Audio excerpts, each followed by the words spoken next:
Alright, so I'm here today with my daughter Athena.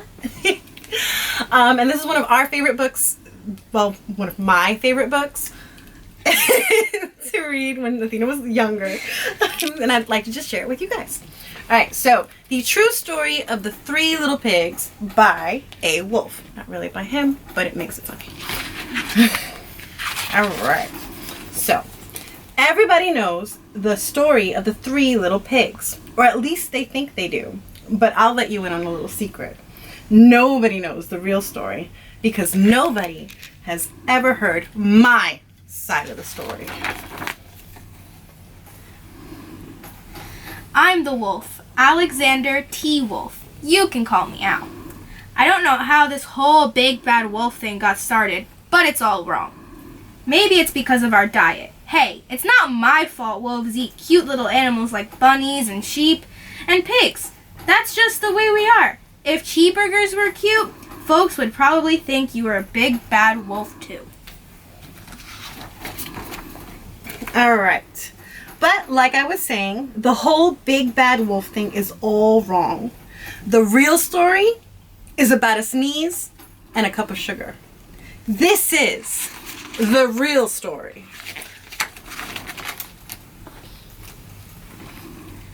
Way back and once upon a time, I was making a birthday cake for my dear old granny. I had a terrible sneezing cold. I ran out of sugar. So I went next door to ask if I could borrow a cup of sugar. Now the guy next door was a pig. And he wasn't too bright either. He had built his whole house out of straw. Can you believe it? I mean, who in his right mind would build a house of straw? So, of course, the minute I knocked on the door, it fell right in. I didn't want to just walk into someone else's house, so I called, little pig, are you in? No one answered. I was just about to go home without the cup of sugar for my dear old granny's birthday cake. That's when my nose started to itch. I felt a sneeze coming on. Well, I huffed and I snuffed. And I sneezed a great sneeze. I only got one pig. All right. And you know what? The whole darn straw house fell down. Right in the middle of the pile of straw was the first little pig, dead as a doornail. He had been home the whole time. It seemed like such a shame to leave a perfectly good ham dinner lying there in the straw, so I ate it up. Think of it as a big cheeseburger just lying there. I was feeling a little better, but I still didn't have a cup of sugar, so I went on to the next house. The guy who lived there was the first little pig's brother. He was a little smarter, but not too much. He had built his house out of sticks. I rang the bell out the sticks house. I rang the bell on the stick house. Nobody answered. I called, Mr. Pig, are you in? He yelled back, go away, wolf, you can't come in. I'm shaving the hairs on my chinny chin. I had just grabbed the doorknob when I felt another sneeze coming on. I huffed and I snuffed and I tried to cover my mouth, but I sneezed a great sneeze. And you're not going to believe it, but this guy's house fell down just like his brother's. When the dust cleared, there was the second little pig, dead as a doornail. Wolf's honor. Now, you know food will spoil if you just leave it out in the open. So I did the only thing there was to do. I had dinner again. Think of it as a second helping.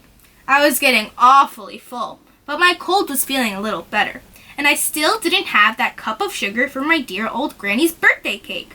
So I went to the next house. The guy was the first and second little pig's brother. He must have been the brains of the family. He had built his house of bricks. I knocked on the brick house. No answer. I called, Mr. Pig, are you in? And do you know what the road little porker answered? Get out of here, wolf. Don't bother me again. All right. Talk about impolite. He probably had a whole sack full of sugar, and he wouldn't give me even one little cup from my dear, sweet old granny's birthday cake. What a pig! I was just about to go home and maybe make a nice birthday card instead of a cake when I felt my cold coming on. I huffed, and I snuffed, and I sneezed once again. Then the little pig yelled, "And your old granny can sit on a pin." Now, I'm usually a pretty calm fellow, but when somebody talks my granny like that, I go a little crazy. When the cops drove up, of course I was trying to break down this pig's door, and the whole time I was huffing and puffing and sneezing and making a real scene.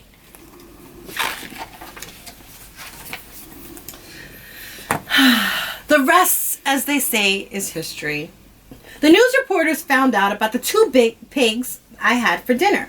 They figured a sick guy going to borrow a cup of sugar didn't sound very exciting.